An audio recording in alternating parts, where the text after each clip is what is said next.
Hey YouTube, welcome back.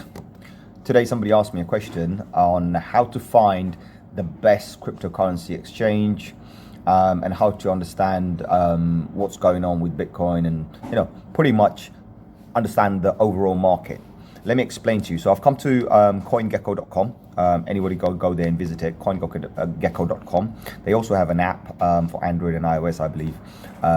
Double check them, they're quite good, right? I like them over Coin Market Cap because Coin Market Cap has a lot of data points, which is good, but I think it's a lot of confusing for basic users. So we'd rather not go into that. Let's basically just look at certain things, right? So one of the things I want you to see is how Coin Market Cap shows 7,220, I believe, different coins, but on here they show 6,000. So over 1,200 coins they don't list. That's because they're just junk. There's no point putting them on. Also, Coin Market Cap shows you exchanges for each coin that is traded, but here they show it all in one place, so you can actually tap that and go to that, and it just works out a lot more better, right? So you've got all the crap out of the way, just clean interface, right? So that's what I like. Now, so we know there's in total there's on CoinGecko they're showing 6,009 different currencies, cryptocurrencies, and what I want to understand is you've got this BTC dominance, right? What it means is basically 6,008 of the coins are actually battling against Bitcoin, and they only hold 35% of the total market, whereas in Bitcoin alone holds 60% of the total market. Now, what do I mean by market? Let me explain, right? So this is the total market of crypto. So these 6,009 currencies are worth 510 billion today, right? And today, in the last 24 hours, they have traded $66 billion in total. So if you take the other 1,200 off, like, you might see different data. For example, if you go to Coin Market Cap, it does differ. On Coin Market Cap, you will see a total market volume of about 130 billion, which can be a little bit confusing because that's also including the 1,200 different crap that's there.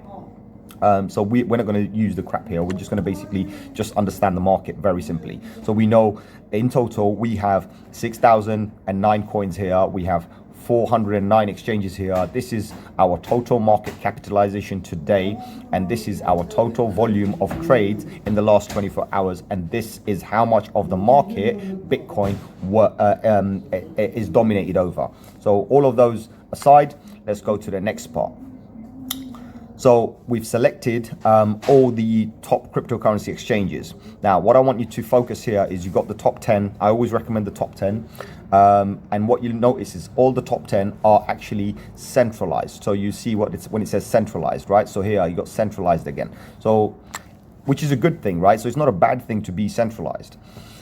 The reason I favor the top 10 centralized cryptocurrencies more than anything else, and there are plenty more, trust me, you've got 400 and what was it? We just saw that, right? 409 different exchanges here. But out of those, one thing I want to point out is why these ones are much better. First of all, they're regulated. Centralized means they're regulated and whatnot, this and that. These ones have probably more regulation than anything else. Regulation costs money. Unless you've got money coming into you, you won't be able to afford it. So just remember that particular point.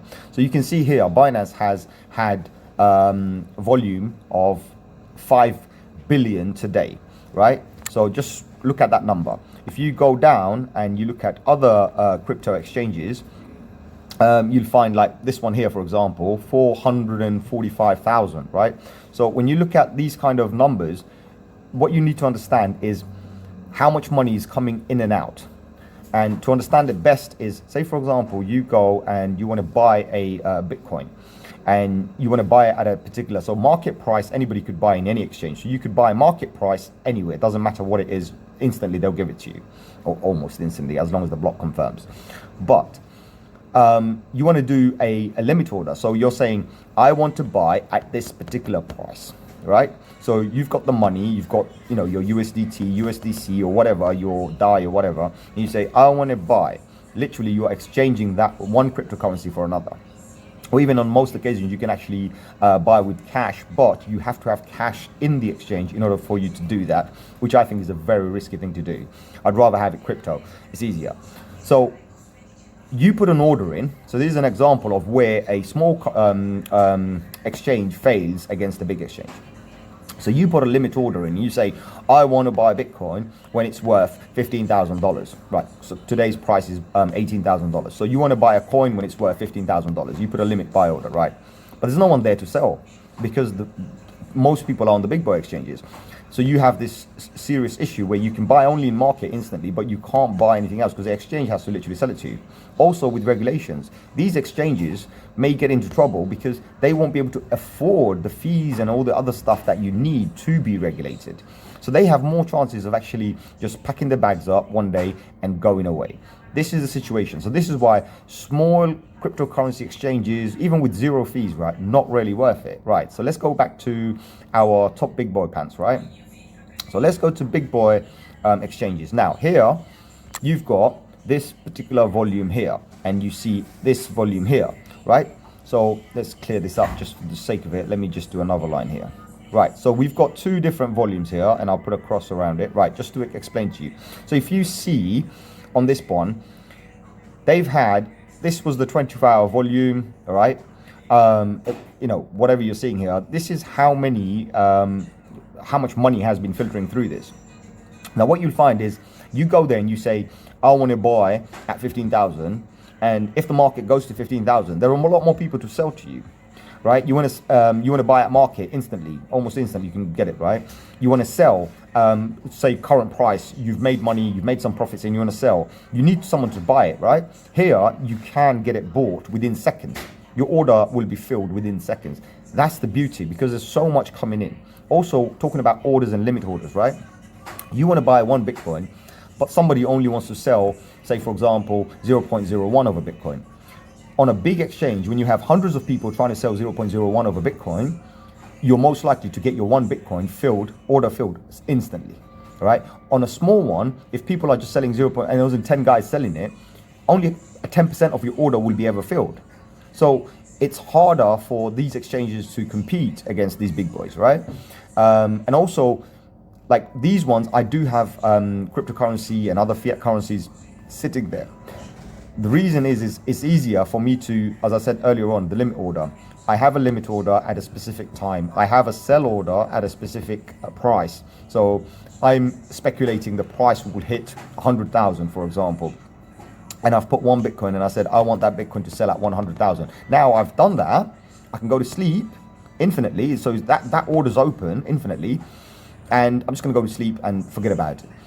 You know, I leave it in the exchange. As long as the exchange doesn't go broke, it's fine. 5 years, 10 years later, Bitcoin hits 100,000, I cash out. Very simple. And I've set it up to sell it at GBP. So I'll get my GBP in my GBP wallet and then I can take it out and I can go wherever I want. So those are the kind of things you have to understand when it comes to big exchanges versus small exchanges, big fees versus small fees. Sometimes it's worth paying a lot more fee to be in an exchange, and you know that the exchange is making money, so they have no reason or less reason to exit scam on people. Small exchanges, when they can't survive anymore, they will exit. There's no ifs and buts about that. They will exit. So my advice is always stick to the best ones.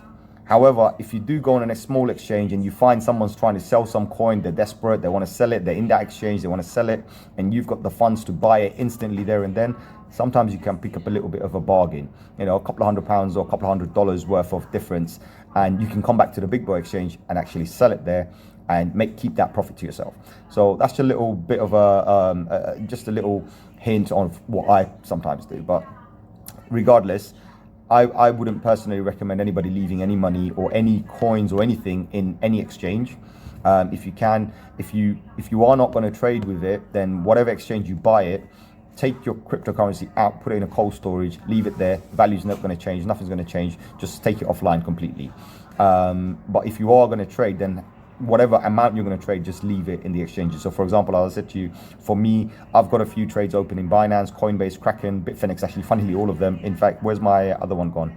Not Bitstamp, I don't do Bitstamp, Bittrex, right? So it's there. So Bittrex is number 13 now. Doesn't matter. But the point is so you've got I want to buy coins at a particular price. So I've got my limit orders set up. I want to pick it up when it drops to that price.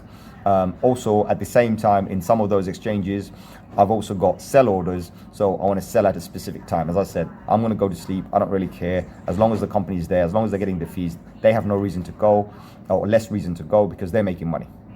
So hope that clears the air about how to find a good exchange, which exchanges you can trust and which you shouldn't. In my opinion, top 10, even more top 5. One of the latest one that I have actually been using, which is quite good, and I'm trying to find it. Let me see if I can find it. Let me see. So it hasn't even come. Poloniex is rubbish. Don't go to Poloniex. I've lost a lot of money on that one. That one's all crooked now. Where is it? So there's a new one called BitBuy. BitBuy is not actually that bad. I've actually used it. The trading platform, the way it's done, is actually quite good. So Fibonacci is good. So this one here, Fibonacci is also a new one. It's moving up the ranks, which is quite good. All right. Sorry. What is the other one I was going to show you?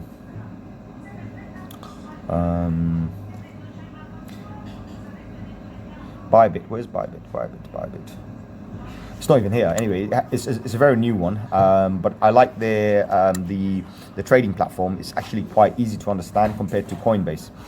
With Coinbase, they're very good. As you can see, they're number one.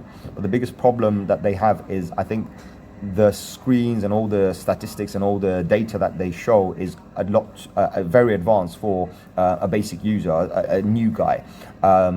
In that sense, I would say Coinbase is a lot more user-friendly, basically. So that's what it is. It's just the user experience.